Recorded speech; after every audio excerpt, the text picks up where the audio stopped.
ഇന്നതാണെന്നുള്ളത് treatment ഡോക്ടേഴ്സിനൊക്കെ ഒരു confusion ഉണ്ടായിരുന്നു, എന്താണ് ചെയ്യേണ്ടതെന്നുള്ളത്. അത് ഡോക്ടേഴ്സ് നല്ലതാവേണ്ടല്ല, ഡോക്ടേഴ്സിന് ഇതുപോലെ ബെസ്റ്റ് ട്രീറ്റ്മെന്റ് കൊടുക്കണം എന്നുള്ളതുകൊണ്ട് അവിടെ കേസ് വന്നതും കുറവായതുകൊണ്ട് ഡോക്ടേഴ്സ് ഇങ്ങനെ എന്താ ട്രീറ്റ്മെന്റ് തരിക എന്നുള്ളൊരു കൺഫ്യൂഷൻ ഉണ്ടായിരുന്നു. ഞങ്ങൾക്കാണെങ്കിൽ അത് ഉമ്മാക്ക് ഓൾറെഡി ട്രീറ്റ്മെന്റ് എടുത്താൽ നമുക്ക് അറിയാമായിരുന്നു ഏകദേശം എങ്ങനെയാണെന്ന് പറയാന്നുള്ളത്. അപ്പൊ ഉമ്മാടയിൽ അത്ര കോൺഫിഡന്റ് ആയിട്ടും ഇന്ത്യയിൽ ഇത് റയർ ആണ്, അപ്പൊ ട്രീറ്റ്മെന്റ് നമുക്ക് ഇങ്ങനെ നോക്കാം ഡിസ്കസ് ചെയ്യട്ടെ എന്നൊക്കെ പറഞ്ഞപ്പോ ഞങ്ങൾക്ക് ആ കൺഫ്യൂഷൻ ആയി എന്താ ചെയ്യേണ്ടതെന്നുള്ളത്.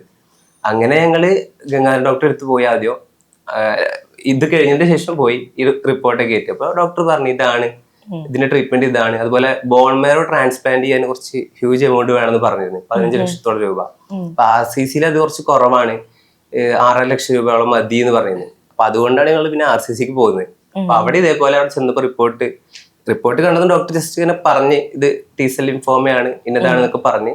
പക്ഷെ റിപ്പോർട്ട് അവിടെ തന്നെ വേണം, ഇൻവെസ്റ്റിഗേഷൻ അവിടെ തന്നെ ചെയ്യണം, നിങ്ങൾ അവിടെ അക്സെപ്റ്റ് ചെയ്യുള്ളൂ. അപ്പൊ അത് പറഞ്ഞ് നമ്മൾ അവിടുന്ന് ചെയ്യാൻ തീരുമാനിച്ചു.